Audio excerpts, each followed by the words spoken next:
प्रिय विद्यार्थियों नमस्ते। आपका आपके अपने YouTube चैनल में हार्दिक स्वागत अभिनंदन। मैं हूं डॉक्टर सत्य मुदिता स्नेही, असिस्टेंट प्रोफेसर संस्कृत। हम अभिज्ञान शाकुंतलम नामक जो कालिदास का नाटक है उसकी संक्षिप्त कथा वस्तु पिछले 2 वीडियो में देख चुके हैं। उसमें हमने देखा कि जो 7 अंक हैं उन 7 अंकों में किस तरह से कालिदास ने दुष्यंत और शकुंतला की प्रेम कथा और उसके बाद वियोग और वियोग के बाद पुनर्मिलन की कथा को संजोया है, पिरोया है। कालिदास जो हैं संस्कृत साहित्य के ही नहीं अपितु विश्व साहित्य के एक सर्वश्रेष्ठ कवि हैं और इनकी तुलना पाश्चात्य जो विद्वान हैं कवि हैं शेक्सपियर उनसे की जाती है। तो आज के वीडियो में हम देखेंगे कि अभिज्ञान शाकुंतलम जो नाटक है उसमें कौन कौन से पात्र हैं, स्त्री पात्र कौन से हैं, पुरुष पात्र कौन से हैं और कुछ ऐसे पात्र हैं जिनका केवल नाम उल्लेख ही हुआ है तो उनको अलग तरह से देखेंगे अन्य पात्रों की हेडिंग में। तो देखिए जैसा कि स्क्रीन पर आपको दिखाई दे रहा है, उससे पहले मेरा आपसे एक निवेदन है कि अभी तक भी आपने इस चैनल को सब्सक्राइब नहीं किया है तो सब्सक्राइब कर लीजिए ताकि इस चैनल पर डाले जाने वाले सभी वीडियो के नोटिफिकेशन आपको तुरंत मिल जाएं, क्योंकि ये हो सकता है कि पहला वीडियो आपको किसी भी सोर्स से किसी माध्यम से मिल जाए परंतु आगे के वीडियो उस माध्यम से ना मिले। तो ये आवश्यक है कि आपको सारे वीडियो मिलते रहें, इसके लिए आप इस चैनल को सब्सक्राइब कर लीजिए। तो देखिए जैसा कि स्क्रीन पर आपको दिखाई दे रहा है, क्योंकि ये नाटक है तो इसके पात्रों को नाटकीय पात्र कहा जा रहा है, अर्थात नाटक मंचन करने में किन किन पात्रों का योगदान होता है उनको ही नाटकीय पात्र कहा जाएगा। तो पुरुष पात्र के रूप में यहाँ पर नाटक की शुरुआत होती है सूत्रधार से। सूत्रधार क्या होता है? सूत्रम धरती इति सूत्रधार, सूत्र को धारण करता है जो वह सूत्रधार होता है, अर्थात नाटक के सूत्र को, नाटक की एक तरह से पूरी श्रृंखला को जो धारण करता है उसको सूत्रधार कहते हैं। सूत्रधार का नामकरण प्राचीन जो नाटक खेले जाने की जो परंपरा होती थी जिसमें नाटक के लिए पर्दा उठाया जाता था और जो उसका सूत्र होता था, धागा होता था, उसको खींच कर पर्दा खोला जाता था और पुनः पर्दे को बंद किया जाता था, दृश्य परिवर्तन होता था उसमें, तो उससे ही ये नामकरण पड़ा है। अर्थात ये एक तरह से डायरेक्टर है, यही सब कुछ करता धरता है। तो नाटक का प्रारंभ करता है और रंगमंच का अध्यक्ष यही होता है। इसमें अभिज्ञान शाकुंतलम नाटक में सूत्रधार और नटी जो है एक स्त्री पात्र है, इसकी पत्नी के रूप में उल्लेख आता है। सूत्रधार की पत्नी को नटी कहा जाता है। वो आपस में वार्तालाप करते हैं। पहले मंगलाचरण होता है जिसमें अष्टमूर्ति शिव का मंगलाचरण होता है और मंगलाचरण के बाद में सूत्रधार कहते हैं कि आज हमें जनता के मनोरंजन के लिए अभिज्ञान शाकुंतलम नाम का नाटक का मंचन करना है और इसको जनता के सामने प्रस्तुत करके ये देखना है कि ये नाटक कितना मतलब अच्छा है, इसमें कोई कमियां तो नहीं है, क्योंकि जो विद्वान लोग ही परीक्षा करके बता सकते हैं कि कोई ग्रंथ जो है वो किस तरह का है। तो यहाँ पर एक बहुत अच्छा श्लोक है, अपरितोषात विदुषाम न साधु मन्ये प्रयोग विज्ञानम बलवद अपि शिक्षितानाम आत्म अन्य प्रत्ययम चेत है। अर्थात जब तक विद्वान संतुष्ट न हो जाएं तब तक मैं अपने अभिनय कौशल को सफल नहीं समझता। विशेष रूप से शिक्षितों को भी चित्त अपने विषय में अविश्वास युक्त ही होता है, यानी कि बहुत ज़्यादा ज्ञानी जो व्यक्ति है उसको भी अपने विषय में अविश्वास ही रहता है जब तक कि दूसरे लोग उसकी परख करके ना बता दें कि आप बहुत अच्छा ज्ञान रखते हैं या आप बहुत अच्छा पढ़ाते हैं। जैसे मेरे विषय में ले लीजिए, मुझे जब तक ये फीडबैक छात्रों से ना मिले कि मैं कैसा पढ़ाती हूँ, मेरा पढ़ाया हुआ नहीं समझ में आता है या नहीं आता, तब तक मुझे यही लगेगा कि हो सकता है कि मेरा पढ़ाया हुआ अच्छा ना हो या उन्हें समझ में ना आता हो। तो बहुत अधिक जो शिक्षित लोग होते हैं उनका चित्त भी अपने विषय में विश्वास युक्त ही होता है। तो यहाँ पर सूत्रधार कह रहे हैं कि हम नाटक के मंचन के द्वारा कालिदास की इस नाटक को जनता के सामने प्रस्तुत करेंगे और वही इसकी परख करके बताएंगे कि वो नाटक कितना अच्छा है। इस प्रकार कहते हुए क्रम में जो नटी है वो वहाँ पे संगीत प्रस्तुत करती है, कुछ गीत प्रस्तुत करती है और सूत्रधार उसमें खो जाता है और खोने के बाद भूल जाता है कि हमें कौन सा नाटक करना था। तो पुनः वो सवाल करता है कि हे आर्य नटी, हमें आज कौन सा नाटक करना था? तो नटी याद दिलवाती कि अभी अभी तो आपने कहा था कि हमें आज शाकुंतलम नाम का नाटक खेलना है। तो सूत्रधार कहता है कि ओ मैं तो भूल ही गया, मैं तो उसी प्रकार से तुम्हारे संगीत की राग में बह गया और भूल गया जैसे कि ये राजा दुष्यंत जो है वो मृग का पीछा करते करते आश्रम की ओर बहता चला जा रहा है, यानी आश्रम के पीछे पहुंच गया है। तो तुम्हारे इस मनोहर संगीत की राग में मैं उसी प्रकार बलात् हर लिया गया हूँ जिस प्रकार अति वेग वाले मृग के द्वारा ये राजा दुष्यंत हर लिए गए हैं। तो तवास्मि गीत रागेण हारिणा प्रश्नमृतः एष राजेव दुष्यंतः सारंगेण अति रहंसा। तो इस प्रकार से यहाँ पर सूत्रधार और नटी का वार्तालाप होता है और इस प्रकार से हमें परिचय प्राप्त होता है कि सूत्रधार जो है नाटक का प्रारंभ करता है और सारे सूत्र को धारण करने वाला यही है, नाटक का रंगमंच का अध्यक्ष यही होता है। दुष्यंत, दुष्यंत इस नाटक का नायक है। आपकी परीक्षाओं में प्रश्न पूछे जाते हैं कि अभिज्ञान शाकुंतलम नामक नाटक का नायक कौन है, तो आप जवाब क्या लिखेंगे? राजा दुष्यंत है, जो कि हस्तिनापुर के राजा हैं। वर्तमान में जो दिल्ली है जहाँ पर, वहाँ पर हमारा प्राचीन हस्तिनापुर साम्राज्य हुआ करता था, जिसका जो इतिहास है वो कुरुक्षेत्र से और महाभारत से जुड़ा हुआ है। तो वहीं पर ये होता था और महाभारत के बाद में उसी परंपरा में वहाँ पर पुरु वंश के जो राजा थे दुष्यंत, उन्होंने राज किया, तो हस्तिनापुर का राजा दुष्यंत हुआ। सूत, दुष्यंत का सारथी। सूत, सूत जो होता है सारथी को कहा जाता है, जो कि दुष्यंत जब शिकार खेलने जाते हैं तो उनके रथ को हाँकता हुआ मृग के पीछे दौड़ाता है और दौड़ते दौड़ते वो जो है कर्ण ऋषि के आश्रम में पहुंच जाते हैं। तो सूत जो है दुष्यंत के सारथी हैं। सेनापति, सेनापति यहाँ पर है, उनका नाम भद्रसेन है। सेनापति तो एक पद है, तो राजा के ये सेनापति हैं जो कि सेना का नेतृत्व करते हैं। और जब राजा आश्रम में रुकने का फैसला करते हैं तो जो विदूषक थे, जो कि राजा के मित्र हैं, माधव्य नाम के हैं यहाँ पर विदूषक, उनके साथ में सेना को वो लौटा देते हैं और वापस राजधानी सेना सहित जो सेना माधव्य और भद्रसेन ये सब राजधानी को लौट जाते हैं। राजा ही एकमात्र वहाँ पर बसता है। और राजा क्यों रुकता है आश्रम में, ये आपको पता है कि राजा इसलिए रुकता है ताकि वह जो यज्ञ कर रहे हैं वहाँ पे जो ऋषि हैं उनकी रक्षा कर सके राक्षसों से, इसलिए राजा वहाँ रुकता है। और जब वहाँ रुकता है तो उस क्रम में शकुंतला और ये सबसे उनकी पुनर्भेंट होती है और उनका प्रेम जो है वो परवान चढ़ता है और गांधर विवाह तक पहुंच जाता है।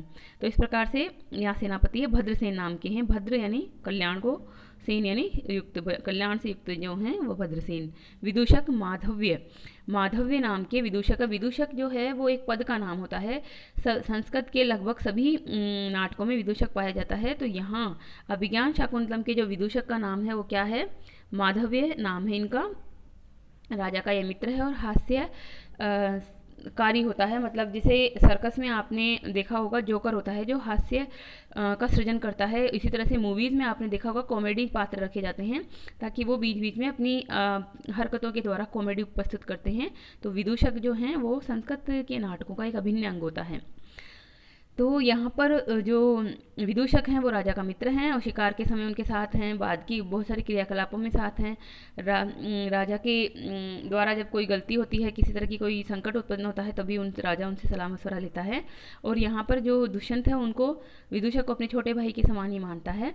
और जब राजमाता का उनके लिए बुलावा आता है कि राजमाता ने आपको बुलाया है कि उन्होंने कोई व्रत रखा है जिसमें पुत्र की उपस्थिति आवश्यक है, तो विदूषक को ही राजा भेज देता है, क्योंकि उनकी माता जो हैं वह विदूषक को भी पुत्र के समान मानती थी और राजा दुष्यंत भी अपने छोटे भाई के समान ही विदूषक को मानता है। विदूषक की एक और विशेषता ये होती है कि वह पेटू प्रवृत्ति का होता है, यानी खाऊ प्रवृत्ति का होता है। वो भोजन प्रिय होता है, भोजन भट्ट होता है, भोजन उसे बहुत अच्छा लगता है। तो इस प्रकार से विदूषक एक ऐसा पात्र है जो नाटक में समय समय पर उपस्थित होकर हास्य का सृजन करता है। कण्व, कण्व जो ऋषि हैं वो हैं शकुंतला के पालक पिता हैं, यानी धर्म पिता हैं, यानी कि जन्मजात पिता नहीं है, जन्म देने वाले पिता नहीं है, परंतु उन्होंने शकुंतला को पाला पोसा है। और इनका दूसरा नाम काश्यप भी है। और ये जो ऋषि हैं वो इस तरह के ऋषि, हम इनका चरित्र चित्रण विस्तार से पढ़ेंगे तब आप जानेंगे कि ऋषि होते हुए भी एक गृहस्थ के मनोभावों से युक्त हैं और किस प्रकार से अपनी पुत्री शकुंतला को विदा करते हुए इनके मन में भाव उभरते हैं। चतुर्थ अंक के जब हम वैशिष्ट को देखेंगे तो इसको जरूर देखेंगे। मारीच, मारीच भी एक यहाँ पर ऋषि ही हैं जिनका दूसरा नाम कश्यप के रूप में हमें उपलब्ध होता है। और इनका जो परिचय में मिलता है वो चौथे अंक में मिलता है, जब शकुंतला को उनकी जो माता मेनका है वो वहाँ पर लाकर उनको छोड़ती है, तो मारीच ऋषि के आश्रम में ही छोड़ा जाता है। महर्षि हैं ये, इनकी पत्नी का नाम अदिति है। देवों और राक्षसों के पिता हैं, तो देवों और दानवों दोनों के ये पिता हैं। इनकी एक पत्नी थी दिति से उत्पन्न हुए दैत्य और अदिति से उत्पन्न हुए आदित्य, यानी कि सभी प्रकार के देवता। तो देवता और दानवों के ये पिता हैं। इनकी पत्नियां अलग अलग थी, इसलिए देव और दानव अलग अलग हुए। और इनका जो एक नाम है वो प्रजापति भी है। तो इस प्रकार से ये है इसमें भरत, देखो ये भरत तो बहुत इंपॉर्टेंट पात्र है। अगर आपको कोई पूछे अभिज्ञान शाकुंतलम किसकी कथा है तो दुष्यंत, शकुंतला और भरत यानी सर्वदमन, इन तीन की ही चारों तरफ घूमती है कथा। बचपन में जिसका नाम सर्वदमन रखा जाता है, जिस बालक का नाम, वही बाद में जाके भरत कहलाता है और चक्रवर्ती सम्राट बनता है, जिसके नाम से ही हमारे भारत का नाम पड़ा है। तो राजा दुष्यंत का ये पुत्र है। जब ये गर्भ में था तभी इसकी माता का त्याग राजा दुष्यंत ने कर दिया था, क्योंकि वह दुर्वासा के शाप के प्रभाव में सब कुछ भूला बैठते हैं। और सर्वदमन का जो जन्म है वो मारीच ऋषि के आश्रम में होता है। मारीच ऋषि का जो आश्रम है वो हेमकूट पर्वत पर है और वहाँ पर इनका जन्म होता है। सोमरात, देखो सोमरात कौन है? दुष्यंत का पुरोहित है। अब देखिए जो जो यहाँ पर महत्वपूर्ण पात्र हैं उनको तो आपको याद ही रखना है। सोमरात, सोम का मतलब भी होता है कल्याणकारी, रात शब्द से रात का मतलब ही है। तो यहाँ पर दुष्यंत के पुरोहित हैं। तो दुष्यंत के सामने जब शकुंतला को उपस्थित किया जाता है, किसके द्वारा? उनकी जो गौतमी माता है उनके द्वारा, और शारंगरव और शारद्वत नाम के दो ऋषि कुमारों के द्वारा उनके सामने प्रस्तुत किया जाता है। तो दुष्यंत बिल्कुल भी याद नहीं कर पाते हैं कि यह जो शकुंतला है वो मेरी पत्नी है। तो उनके सामने ये दुविधा उत्पन्न होती है कि वो शकुंतला को ना स्वीकार सकते हैं ना छोड़ सकते हैं, क्योंकि जो ऋषि कुमार हैं और तापसी जो गौतमी हैं उन्होंने स्पष्ट कर दिया है कि ये आपकी पत्नी है, आप चाहे इसे रखिए पत्नी के रूप में, चाहे दासी बना के रखिए, अब आप हम इसको अपने साथ नहीं ले जाएंगे, आप ही इसको रखिए। तो दुष्यंत ये कहते हैं, अपने पुरोहित से सलाह लेते हैं कि आप बताइए कि इस विषय में क्या निर्णय किया जाए। तो पुरोहित ये राजा को सलाह देते हैं कि चूंकि आपके अभी तक तो कोई संतान है नहीं और आपके लिए भविष्यवाणी हुई है कि जो भी आपका पुत्र होगा वो चक्रवर्ती लक्षणों से युक्त होगा, तो यह चूंकि ये कन्या शकुंतला जो है वो गर्भवती है, अगर इनका होने वाला पुत्र जो होता है, जन्म होता है, उसके बाद में चक्रवर्ती लक्षणों से युक्त होता है, इसका मतलब है कि ये बालिका सच कह रही है और यह जो है आपकी पत्नी हो, और इसका जो इससे जो जन्म लेगा पुत्र वो आपका पुत्र होगा। तो जब तक ये पुत्र को जन्म देती है तब तक यह मेरे पास रहेगी, मेरे घर में रहेगी, मेरी पुत्री के समान मैं इसके रखूँगा। तो इस प्रकार सोमरात नाम के जो दुष्यंत के पुरोहित हैं वह उनके लिए बहुत ही परामर्शकारी, बहुत ही विद्वान पुरोहित हैं और वो समय समय पर अच्छी सलाहों के माध्यम से दुष्यंत को धर्म संकट से बचाते हैं, उनका मार्ग निर्देशित करते हैं। अब आता है मातली। मातली कौन है? मातली इंद्र के सारथी हैं। तो ये जब षष्ठम अंक में क्या होता है कि अंतिम जो अंक हैं उनमें राजा बहुत गम में हैं। जब उसे याद आ जाता है कि किस तरह से उन्होंने शकुंतला का त्याग कर दिया था, तो वो बहुत गम में रहने लगते हैं, दुखी रहने लगते हैं। उन्होंने जो वसंत उत्सव है उसका आयोजन भी कर दिया है ख़त्म, मतलब नहीं मनाना चाहते हैं वसंत उत्सव भी। तो राजा इंद्र जो हैं वो चूँकि वो तो देवों के देवता हैं, इंद्र हैं, और आप जानते हैं कि देवों और दानवों में अक्सर युद्ध होता है, और वो स्वर्ग की जो स्वर्ग का अधिपति प्राप्त करने के लिए, स्वर्ग को प्राप्त करने के लिए इन देवताओं और दानवों में युद्ध होता है। तो एक दुर्जय नाम का एक दानव है, उसने इंद्र पर चढ़ाई कर दी है, और उसको मारने के लिए, उसका वध करने के लिए इंद्र को दुष्यंत की मदद चाहिए। तो राजा को बुला लाने के लिए मातली नाम के एक व्यक्ति को भेजते हैं इंद्र, जो कि सारथी है, यानी रथ को हाँकने वाला है। तो इंद्र का रथ लेकर मातली राजा दुष्यंत के पास पहुंचते हैं और उनमें जो है वो पुनः पराक्रम का संचार करके इंद्र का संदेश सुना करके उसे स्वर्ग की ओर ले जाते हैं, ताकि वह इंद्र की रक्षा कर सकें और दुर्जय नाम के राक्षस को मार सकें। तो यहाँ पर मातली के इस प्रसंग में आपने कहानी के जो सारांश में देखा है कि राजा को जोश दिलाने के लिए, पुनः क्रोध युक्त आवेग दिलाने के लिए वो क्या करते हैं, वो राजा का जो मित्र है विदूषक माधव्य, उसका गला पकड़ लेते हैं और अदृश्य रूप में रहते हुए गला पकड़ते हैं। तो विदूषक चिल्लाता है बचाओ बचाओ, और राजा उस समय वहाँ देख नहीं पाता है कि कौन है यहाँ पर जो इसको परेशान कर रहा है मेरे मित्र को। तो वह कहता है कि जो भी हो, मैं अपना धनुष बाण छोड़ता हूँ, मेरा ये जो बाण है वह मारने योग्य को मार देगा और रक्षक को रक्षा करने योग्य की रक्षा कर लेगा। जब इस तरह से वो धनुष बाण का संधान करते हैं, उसी समय मातली प्रकट होकर दृश्य रूप में आकर कहता है कि मैं इंद्र का सारथी हूँ और मैंने आप में पुनः आवेग का संचार करने के लिए, जोश का संचार करने के लिए इस तरह का एक स्वांग रचा है, एक तरह से यह घटनाक्रम रचा है। आप मुझे जो है माफ़ कीजिए, और वो फिर इंद्र का संदेश वहाँ सुनाते हैं, और राजा जो हैं दुष्यंत तैयार हो जाते हैं और वो जाते हैं मातली के साथ में उनके इंद्र के रथ पे सवार होकर, और अकेले ही जाते हैं राजा, और वहाँ पर जाकर दुर्जय नाम के राक्षस को मारते हैं, और उसमें इंद्र को बहुत भारी जीत मिलती है। उससे खुश होकर इंद्र उनका सम्मान करते हैं, और मातली के द्वारा ही उन्हें वापस पृथ्वीलोक पर भेजा जाता है। और जब वो रास्ते में आ रहे होते हैं तो मातली ही उन्हें मारीच ऋषि के आश्रम के बारे में बताता है। फिर राजा वहाँ उतर के उनको मारीच ऋषि को प्रणाम करते हैं। जब मारीच ऋषि के आश्रम में वो आते हैं तभी शकुंतला और सरदमन से उनका मिलन होता है, और नाटक का जो है एक सुखांत होता है। और मातली के रथ में ही पुनः सवार होकर शकुंतला रानी जो है, भावी रानी है वो, और सर्वदमन और राजा तीनों राजधानी को लौट जाते हैं। इस प्रकार से मातली का भी यहाँ पर बहुत महत्वपूर्ण रोल है। अब आगे देखिए, वेखानक, शार्ंगरव, शारदवत, गौतम, हारित इत्यादि जो है ये कर्ण के शिष्य हैं। तो आपने देखा यहाँ पर कि वेखानक इत्यादि तो वह हैं जो शुरू शुरू में उनको राजा को कहते हैं कि आप जो हैं इस आश्रम के मृग को ना मारे, क्योंकि ये आश्रम का मृग है, इसकी रक्षा की जानी चाहिए। राजा उस बात को मान लेता है। तब यह राजा को आशीर्वाद देता है कि आपको चक्रवर्ती पुत्र की प्राप्ति हो। शारंगरव और शारदवत जो हैं वो दो मुख्य शिष्य हैं कर्ण के। उन पे राजा मतलब इन पर ही कर्ण को बहुत ज़्यादा भरोसा है। और राजा के पास जब शकुंतला को भेजा जाता है, विदा किया जाता है, तब इन दोनों को ही साथ में भेजा जाता है। इसमें जो शार्ंग रव है वह थोड़ा क्रोधित प्रवृत्ति का है। शार्ंग का मतलब होता है धनुष, और रव का मतलब होता है ध्वनि, रव। तो धनुष जैसी ध्वनि, टंकार, यानी जो शुक्त क्रोध युक्त इनकी ध्वनि होती है, इसलिए इनका नाम ऐसा है। और ये ज़्यादा भरोसेमंद है कर्ण की दृष्टि में।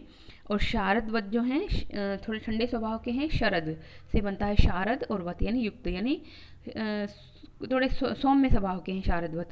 इसी प्रकार से गौतम, हारित इत्यादि भी ऋषि हैं, इत्यादि भी शिष्य हैं। किसके?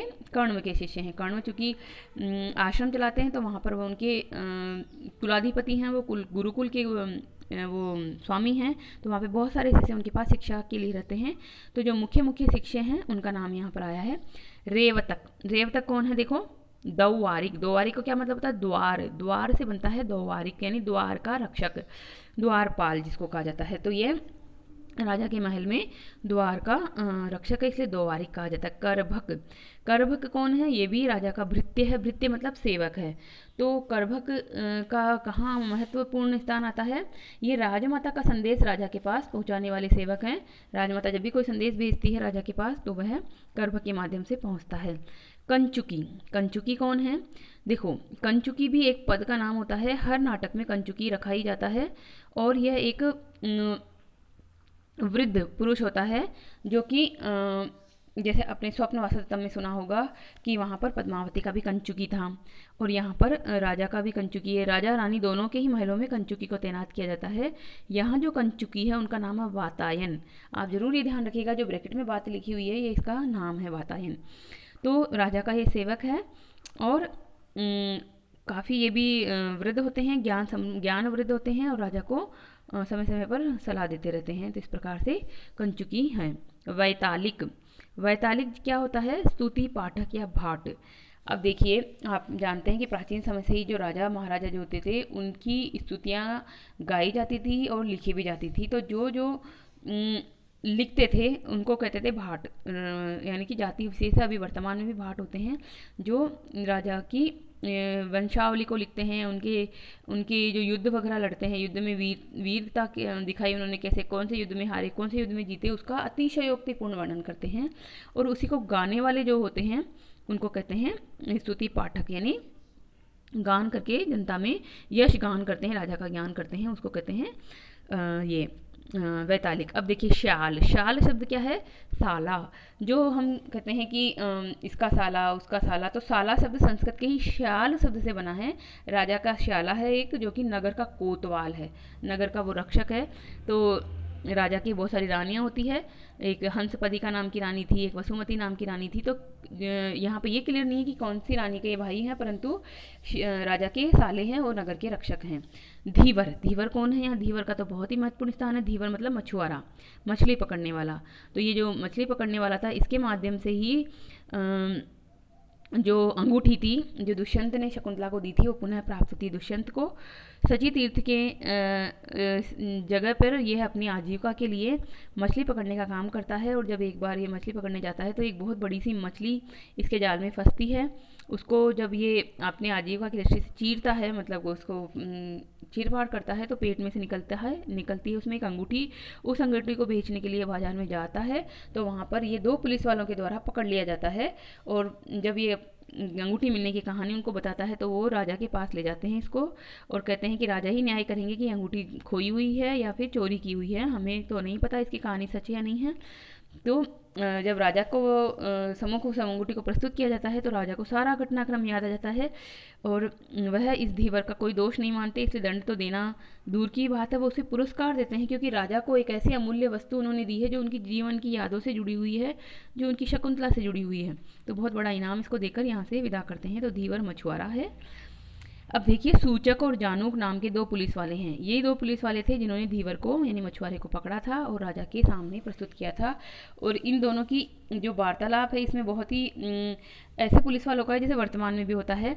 जब ये धीवर को पकड़ते हैं, मछुआरे को पकड़ते हैं, तो उसे चोर समझते हैं और बहुत तरह तरह से उसको कहने के लिए प्रेरित करते हैं कि बताओ तुम्हें ये अंगूठी कहाँ से मिली, बताओ कहाँ से मिली, और एक तरह से कहने भी नहीं देते उसको कि वो बता पाए, और बीच बीच में ही बोलते हुए कहते हैं कि अच्छा ऐसा था, अच्छा ऐसा था, इस प्रकार से कहते कहते उसे राजा के सम्मुख प्रस्तुत करते हैं। और जब तक राजा के पास वो अंगूठी भेजी जाती है तब तक भी उसको कहते रहते हैं कि अब तो तुम्हारी शामत आने वाली है, तुम्हें आज तो मृत्युदंड भी मिल सकता है अगर तुमने ये चोरी की है तो इस प्रकार से दोनों बहुत ही अपनी चपलता युक्त वाणी से यहाँ पर एक अच्छे दृश्य का भी सृजन करते हैं। और 2 पुलिस वालों का नाम यहाँ पर क्या है, सूचक और जानूक। अब देखिए आगे, गालव कौन थे, ऋषि मारीच का शिष्य हैं ये।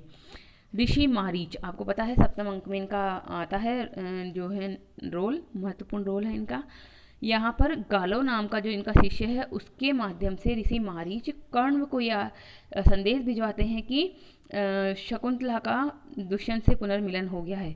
यद्यपि कर्ण अपनी योग बल से सब जानते हैं कि क्या घटित हुआ है या क्या घटित होगा या क्या होने वाला है आगे, परंतु फिर भी वो एक सामान्य लोक परंपरा का निर्वाह करते हुए, क्योंकि मारीच ऋषि के आश्रम में दुष्यंत आए थे और वहीं मिलन हुआ है, तो गालव नाम के शिष्य के माध्यम से मारीच कण्व के आश्रम में यह संदेश भिजवाते हैं कि उनको संदेश दे दीजिए कि शकुंतला को दुष्यंत ने पुत्र सहित अपना लिया है और वो राजधानी को अब लौट गए हैं, राजधानी में कुशल पूर्वक रह रहे हैं। तो यहाँ तक हमने पढ़े इनके पुरुष पात्र।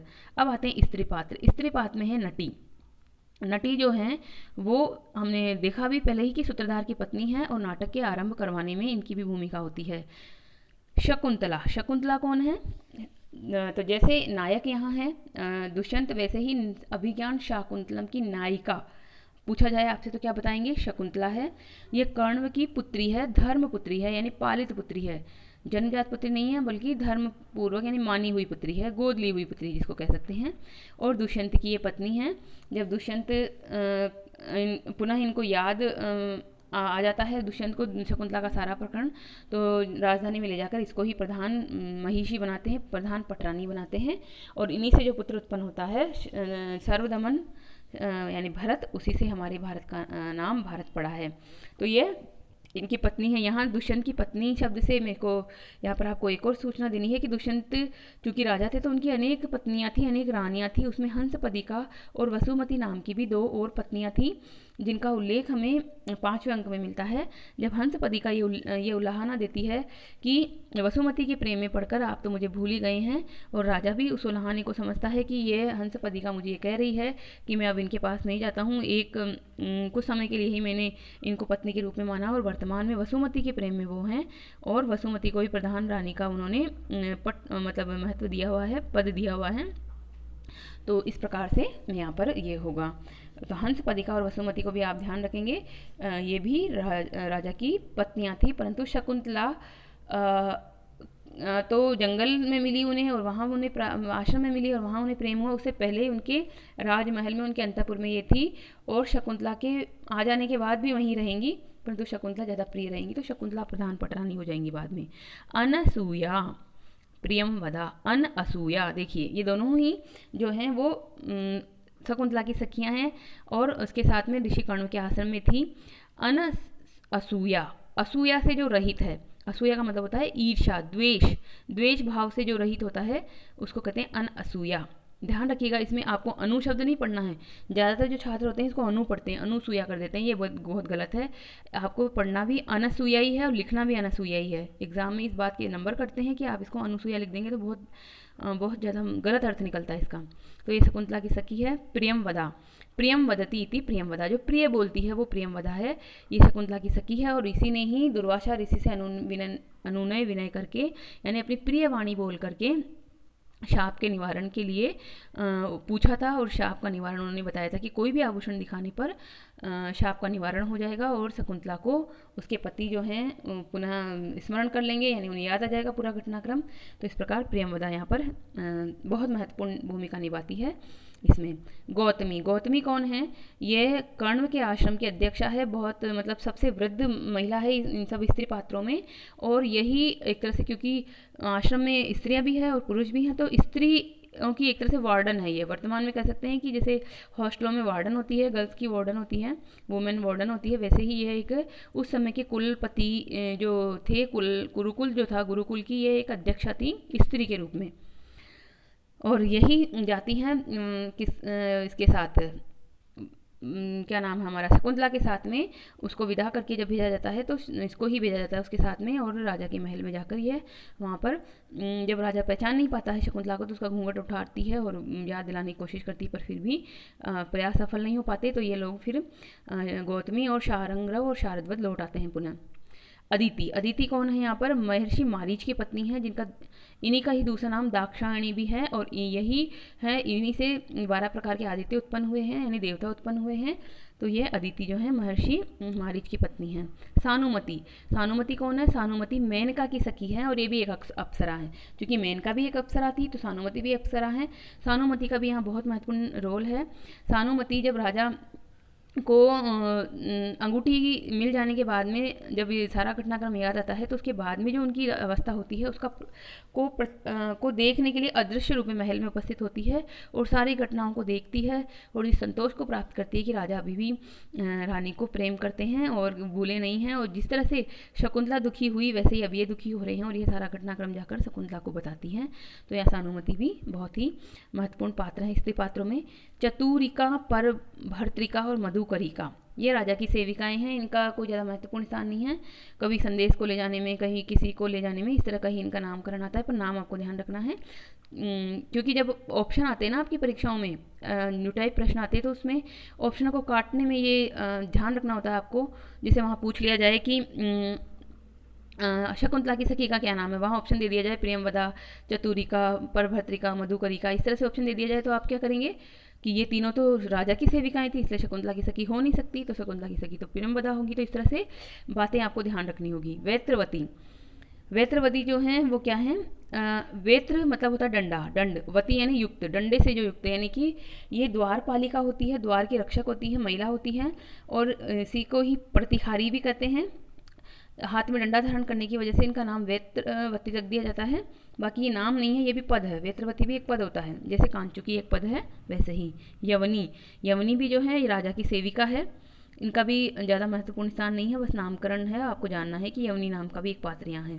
तापसी, तापसी कौन है? सुव्रता नाम की एक तापसी है जो कि मारीच के आश्रम की एक तपस्विनी स्त्री है। क्योंकि मारीच का भी एक आश्रम है तो वहाँ पर भी महिलाएं होनी हैं। तो जब सर्वदमन जो हैं, जो सिंह शावक को परेशान कर रहा होता है तो वहाँ पर तापसी उपस्थित रहती हैं, बहुत सारी तापसिनियाँ, जिनमें मुख्य रूप से 2 होती हैं। तो वही बच्चे को कहती हैं कि तुम इस शेर के बच्चे को परेशान मत करो, नहीं तो ये जो सिंगिनी है ये तुम्हारे पर, ये जो शेरनी है तुम्हारे पर आक्रमण कर देगी, तुम जो है इसको छोड़ दो, तुम दूसरे खिलौने से खेल लो। तो इस प्रकार से आता है यहाँ पर। अन्य पात्र, अब देखिए स्त्री पात्र और पुरुष पात्र की, तो ये जो थे अब तक जो हमने पढ़े वो तो ऐसे पात्र थे जो यहाँ पर आए हैं, उल्लेख हैं, और जब हमें अगर इसको मंचन करवाना हो तो हमें ऐसे पात्र रखने पड़ेंगे। परंतु कुछ पात्र हैं जिनका केवल नाम मात्र ही ले देंगे तो भी हम हमारा जो नाटक होगा वो सफलतापूर्वक हो जाएगा। उसके लिए हमें किसी पात्र को लाने की आवश्यकता नहीं है। तो इंद्र, इंद्र का नाम होता है मघवन, मघवन से ही बना है मघवा। तो ये देवताओं के राजा हैं और यहाँ पर नाम उल्लेख ही आया है कि इंद्र ने बुलाया है राजा दुष्यंत को, और इंद्र ने ही राजा दुष्यंत का जो वहाँ पर जीत के बाद में स्वागत सत्कार किया। तो इस प्रकार से इंद्र का उल्लेख है। इंद्र का पुत्र जयंत, उसका भी यहाँ पे नाम उल्लेख ही है। राजा जो हैं इंद्र, राजा इंद्र दुष्यंत को बहुत अधिक सम्मान पूर्वक अपने सिंहासन पर बिठाते हैं और उसी समय एक माला होती है जो दे देते हैं, वो किसको, दुष्यंत को दे देते हैं। इस माला को प्राप्त करने की अभिलाषा थी उनके पुत्र जयंत को। उनको पुत्र को लगता था कि ये माला मुझे मिलनी चाहिए थी, परंतु अपने पुत्र को ना देकर इंद्र उस माला को दुष्यंत को देते हैं। तो इस प्रकार से यहाँ पर उनका नामकरण ही आया है। विश्वामित्र, विश्वामित्र जो हैं वो कौशिक गोत्र के एक ऋषि हैं और यही जो है शकुंतला के जन्मदाता पिता हैं। ऋषि विश्वामित्र के रूप में ये प्रसिद्ध हैं। तो हमने कई बार देखा है कि मेनका माता हैं और विश्वामित्र पिता हैं, जन्मजात पिता ये हैं। बायोलॉजिकल जिसको कहेंगे, बायोलॉजिकल फादर ये हैं, और जो गोद लिए हुए पिता जो कहेंगे वो कर्ण है। तो यहाँ पर शकुंतला के माता पिता का नाम भी परीक्षाओं में पूछा जाता है। मेनका, मेनका कौन है, शकुंतला की माता है, एक अप्सरा है। मेनका और विश्वामित्र के संपर्क से ही शकुंतला का जन्म हुआ है। मेनका चूंकि अप्सरा है तो वह मजबूरी बस उसको अपने साथ स्वर्ग में नहीं रख सकती है, तो वह उसे धरती पर ही छोड़ देती है और अपने स्वर्ग में लौट जाती है। जब धरती पर वो शकुंतला कर्ण को मिलती है तो वो उसे अपने पुत्र के समान रखते हैं और पालते हैं और उसको ऋषि कन्या ना बनाकर, क्योंकि वो क्षत्रिय की कन्या है, क्योंकि विश्वामित्र एक क्षत्रिय थे और क्षत्रिय होने की वजह से उनकी पुत्री भी शकुंतला भी क्षत्रिय कन्या हुई, तो उसको वह जो कर्ण है क्षत्रिय योग्य क्षत्रिय वर को देने का पहले ही निश्चय कर चुके हैं, ये हम जानते हैं। इसीलिए ही यहाँ पर शकुंतला का विवाह जो है वो जब दुष्यंत से होता है तो वो उसको समर्थन भी देते हैं, क्योंकि वह जानते हैं कि योग्य है वर उनके लिए और वो सही मतलब उन्होंने चुनाव किया है। दुर्वासा, दुर्वासा जो हैं, देखो नाम ही कितना खराब है, दुर उपसर्ग आ रहा है इनके नाम में ही। जो सुग होता है अच्छे का वाचक, दुर होता है बुरे का वाचक। दुर्वासा, जिनका वास, जिनका निवास जो है, जहाँ कहीं वो जाते हैं वहाँ वहाँ बुराइयाँ फैलाते हैं। तो ये संस्कृत साहित्य में दुर्वासा नाम के एक ऋषि हैं जो कि बहुत ही क्रोधी प्रवृत्ति के हैं। इन्हें क्षणिक क्रोध आता है, छोटी सी बात पर बहुत बड़ा क्रोध दिखाते हैं, बहुत बड़ा शाप देते हैं। जैसे कि इन शकुंतला को उन्होंने शाप दिया जब शकुंतला जो है चौथे अंक में राजा की जो है उसमें बैठी हैं, ध्यान मग्न अवस्था में है। राजा चूँकि उन्हें याद करेंगे या नहीं करेंगे, इस तरह से मग्न वो बैठी हैं, खोई हुई सी। तब दुर्वासा वहाँ पहुँचते हैं और कहते हैं कि यहाँ कोई है जो मेरा अतिथि सत्कार करे। चूँकि आश्रम में शकुंतला ही है, अन्य सखियाँ नहीं हैं वहाँ पर, तो शकुंतला को तो ये पता ही नहीं है। तो ये वहाँ से लौट जाते हैं। लौटते वक्त इसको शाप देते हैं कि जिसको याद करते हुए तुमने मेरा तिरस्कार किया है, मेरे को मेरा सम्मान नहीं किया, वो तुम्हें कभी याद नहीं करेगा, वो तुम्हें भूल जाएगा। तो इस प्रकार से इतना बड़ा शाप देते हैं। एक इतना सा बात के लिए वो तो प्रियंवदा ने इन्होंने विनय करके इस शाप का निराकरण करवाया, नहीं तो इनकी दृष्टि से तो हमेशा के लिए राजा दुष्यंत शकुंतला को भुला देते और हमेशा शकुंतला को उस दुख में ही जीवन जीना पड़ता कि उनके पति ने उनको शादी करने के बाद, गर्भवती करने के बाद छोड़ दिया है। तो इस प्रकार से यहाँ पर दुर्वासा जो हैं, संस्कृत साहित्य में ये भी माना जाता है कि इस प्रकार का ऋषि तो कोई हो नहीं सकता, क्योंकि ऋषि में तो काम, क्रोध, लोभ, मद, मोह, मात्सर्य इस प्रकार के जो पंच आंतरिक शत्रु होते हैं उन सब का निराकरण हो जाने के बाद ही कोई ऋषि बनता है। तो जब इनका क्रोध, इनमें इतनी क्रोध की प्रवृत्ति, तो ये ऋषि कैसे हो सकते हैं। तो ये भी कहा जाता है कि संस्कृत साहित्य में जो कवियों ने अपने कल्पनाशीलता को उड़ान देने के लिए, महत्व देने के लिए एक ऐसे पात्र को गढ़ा है ताकि वह उस पात्र को समय समय पर उपस्थित करके अपने चरित्रों का उदात्त चरित्र दिखा सकें। जैसे कि दुर्वासा की इस पात्र को लाने की वजह से ही यहाँ पर जो दुष्यंत है उनका चरित्र थोड़ा उदात्त हुआ है, क्योंकि उस दुर्वासा के श्राप की वजह से वो भूल गए हैं। आप सामान्य दृष्टि से ये सोच के देखिए कि कोई ऐसा व्यक्ति हो जिसने शादी की हो और पत्नी को गर्भवती कर दिया हो, उसके बाद में जब वो गर्भ की अवस्था में है तब वह उसको छोड़ दे ये कहकर कि मैंने तुमसे कब शादी की थी और तुम तो दुष्चरित स्त्री हो, तुम खुद भी खराब हो और मुझे अपने आप को अपनाने के लिए कहकर मेरा भी चरित्र जो है हनन कर रही हो। तो इस प्रकार की वाणी करने वाला क्या कभी कोई नायक हो सकता है? क्या कोई ऊंचे चरित्र का व्यक्ति हो सकता है? तो नहीं हो सकता। तो यहाँ पर हम देखते हैं कि दुर्वासा के पात्र की वजह से ही दुष्यंत का चरित्र जो है वो उदात्त बन पाता है। तो इस प्रकार से आज हमने यहाँ पर देखे कुछ स्त्री पात्र, कुछ पुरुष पात्र और कुछ अन्य पात्र। ये जो वीडियो है वो आपकी परीक्षाओं के लिए बहुत इंपॉर्टेंट है, क्योंकि छोटे प्रश्न आते हैं और आरपीएससी और यूजीसी नेट की परीक्षाओं में भी न्यू टाइप जैसे प्रश्न आते हैं, उनमें छोटे छोटे प्रश्न पूछे जाते हैं। तो आप इसको ध्यान से देखिए और कॉपी और पेन लेकर बैठिए और सारा कुछ नोट कर लीजिए जितना दिख रहा है इसमें। तो मेरा आपसे ये कहना है कि आपके लिए ये पढ़ाई जो है, मेरे द्वारा जो पढ़ाया जा रहा है वो बहुत ही उपयोगी साबित होगा। आपको ये अच्छा लग रहा होगा ज़रूर, अच्छा लग रहा होगा तो उसको लाइक कर दीजिए, शेयर कीजिए। चैनल पर पहली बार आए हैं तो इसको सब्सक्राइब कर लीजिए। और किसी भी तरह का कोई सुझाव हो तो यूट्यूब में कमेंट बॉक्स के माध्यम से अवश्य दें। वहाँ पर प्लेलिस्ट को भी हमारी टटोलें आप, उस प्लेलिस्ट में बहुत सारे वीडियो हैं जो कि संस्कृत साहित्य के ऊपर बना दिए गए हैं, तो आप इसको ध्यान से देखिए। कल फिर मिलेंगे किसी अन्य विषय के साथ, तब तक के लिए नमस्कार, पढ़ते रहिए, धन्यवाद।